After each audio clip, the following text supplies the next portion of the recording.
राम राम मेरे किसान भाइयों, विकास शर्मा का भारत के सभी किसान भाइयों को राम राम। मेरे किसान भाइयों, आप देख रहे हो फार्मिंग हिंदी एडवाइस चैनल। और जैसा कि मैंने कुछ पार्ट पहले नींबू के ऊपर बनाया है, नींबू की बागवानी आप कैसे करोगे उसी के ऊपर में ये उसी का पार्ट है। मेरे किसान भाइयों, मैं ये कहना चाह रहा हूँ कि इस तरह का ये जो खड्डा खोद लिया है, अब इस खड्डे के अंदर कौन सा खाद डालना है जिससे ये नींबू का पौधा तेज ग्रोथ करेगा। इसके पहले भी मैंने पार्ट डाल रखे हैं, उन सभी पार्टों को अगर देखोगे, और इस पार्ट को मतलब 2 पार्ट पहले भी बनाए हैं, इसी के भाग है दो भाग, और ये तीसरा भाग अगर आप देखोगे तब आपकी समझ में आएगा पूरा गणित।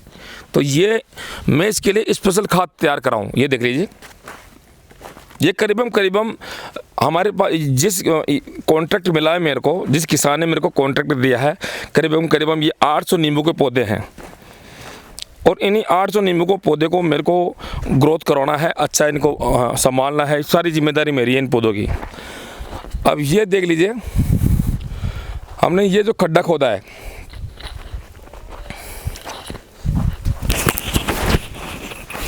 तो ये खड्डा खोद के इस खड्डे के अंदर जो खाद बनाया है देसी, वो नींबू के पौधे में हम लेंगे काम में। तो हमने कैसे खाद बनाया है, सबसे पहले 20 फुट हमने चौड़ा एक खड्डा खोदा है। 20 फुट खड्डा खोद के, और इसकी खड्डे की जो लंबाई है वो करीबन 60 फुट लंबाई है। एक तरफ इसकी गहराई का खड्डे की है करीबन 12-13 फुट गहराई है। और उधर आप देखोगे तो ज़मीन की लेवल है, एक तरफ इसकी जो ज़मीन की लेवल है, ज़मीन की लेवल इस खड्डे की इसलिए बनाई है कि इसमें से खाद निकाल ले आराम से मजदूर हमारे। तो अब इसके अंदर सबसे पहले हमने क्या किया है, सूखी घास बिछाई है नीचे। सूखी घास बिछाने के बाद के अंदर फिर गाय का गोबर का मतलब सूखी घास 6 इंच सूखी घास बिछाई है। 6 इंच सूखी घास बिछाने के बाद के अंदर हमने क्या किया है कि 6 इंच सूखी घास बिछाने के बाद में फिर क्या है, 6 इंच की गोबर की परत डाली है। गोबर की परत डालने के बाद में फिर 6 इंच ही हमने डाली है गोबर की परत के ऊपर चने का जो भूसा आता है चारा, तो चने का चारा डाला है। फिर चने के चारे के ऊपर फिर 6 इंच की हमने गोबर की परत डाल दी है। फिर चने के चारे के ऊपर हमने जो गंवार का चारा आता है गंवार का, तो गंवार का चारा फिर वो डाल दिया, एक लहर गंवार की चारे की दे दी।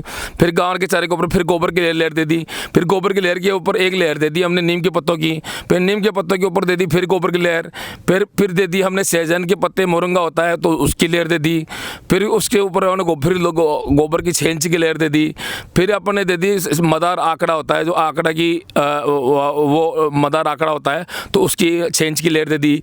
फिर इसके ऊपर गोबर की ऊपर लेयर दे दी। तो इस तरह से जो आयुर्वेदिक जो वनस्पतियाँ होती है, कुछ वनस्पति होती है, तो वो वनस्पति भी हमने इसके अंदर डाला है।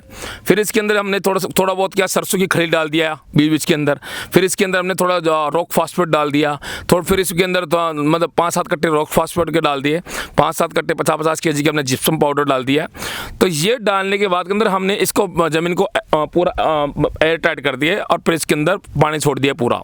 फिर ऊपर से जो पानी डालते थे तो उसमें वेस्ट डिकम्पोजर हुआ, बेसन का पानी हुआ या गुड़ का पानी हुआ, वो इस खड्डे पर छिड़काव मारते थे और पानी छोड़ देते थे हर 15 दिन के अंदर, इतना पानी कि नीचे तक नमी चले जाए। तो ये जो खाद है, ये खाद हमारा ये तैयार हुआ है, बहुत ही बेहतरीन खाद तैयार हुआ है।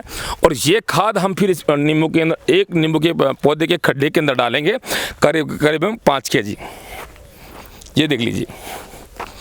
तो ये इसमें क्या होता है, नींबू के अंदर जो बीमारी होती है, दीमक की बीमारी हुई, नीमाटोड की बीमारी, ये स्पेशल खाद, ये देख लीजिए आप, वर्मी कंपोस्ट खाद आता है, उसका भी ये बाप है। ये देख लीजिए, इसको बोलते हैं वनस्पति का खाद। और इसी खाद के अंदर माइक्रोन्यूट्रिएंट, ये पेड़ पौधे के जो कस होता है, पेड़ पौधों का जो रस होता है, वो इस गोबर खाद के अंदर मिल गया। और ये खाद बहुत ही शक्तिशाली खाद बना है। इस खाद को हमने मतलब तैयार करा था अक्टूबर के महीने के अंदर, मतलब मध्यम अक्टूबर के अंदर ये खाद तैयार किया था सर्दियों के अंदर। और फिर इसकी हमने खुदाई कर ली थी 1 मार्च के आसपास हमने खुदाई कर ली थी। और इसी खाद को हम डाल रहे हैं, मतलब ये 4-5 महीने के अंदर तैयार हो जाता है पूरा कंप्लीट। अब इसी खाद को हम डाल रहे हैं नींबू की फसल के अंदर। जो नींबू के जो पौधे हैं उसी के उनके खड्डों में डालेंगे। और भी किस तरह से हम खड्डों में खाद डालेंगे वो इस चैनल के माध्यम से मैं आप लोगों को बताऊंगा। मेरे किसान भाई हो, अगर कोई भी भारत के अंदर ऐसा कोई किसान भाई हो जो बागवानी मेरे से करवाना चाहता है, नए नींबू के पौधे लगवाना चाहता है, या कोई नींबू के पौधे में कोई कैंसर है, कोई रोग है, या नींबू के आपको पौधे में नींबू की बागवानी में आपको ज़्यादा प्रॉफिट नहीं हो रहा है, तो मेरे से बुला के उसका इलाज करा सकते हो आप, कोई दिक्कत नहीं है। मैं भी किसान हूँ, अनुभवी। और अगर आप लोगों को ये खाद चाहिए तो आपको डिस्क्रिप्शन के अंदर मेरे नंबर रहेंगे और आप ये खाद भी मंगवा के नींबू के पौधे में डाल सकते हो। बहुत ही ज़बरदस्त इसका रिकॉर्ड है, क्योंकि ये वनस्पतियों का खाद है। तो आपको क्या है कि खादों का चयन भी नींबू के पौधे के अंदर आपको सोच समझ कर लेना पड़ेगा। मेरे किसान भाइयों, तकनीक से अगर आप काम करोगे तो आपको ज़िंदगी के अंदर कुछ हानि देखने को नहीं पड़ेगी और असफलता नहीं मिलेगी। मेरा जीवन का जो अनुभव है, विकास शर्मा का जो जीवन का अनुभव है, मैं मेरे किसान भाइयों मैं आप लोगों को दे रहा हूं। और मैं आशा करता हूं कि आप मेरे इस वीडियो को भारत के अंदर सभी किसान भाइयों के साथ पहुंचाओ। अपने को भारत के अंदर एक जैविक क्रांति लानी है, और वो जैविक क्रांति आपके बिना नहीं पहुंचेगी। आप मेरे इस वीडियो को लाइक करो, शेयर करो, सब्सक्राइब करो, और बगल में जो बेल घंटी है उसको जरूर दबाओ, जिससे मेरे नए नए वीडियो आप तक आसानी से पहुँचे। जय श्री राम, जय श्री राम, जय श्री राम।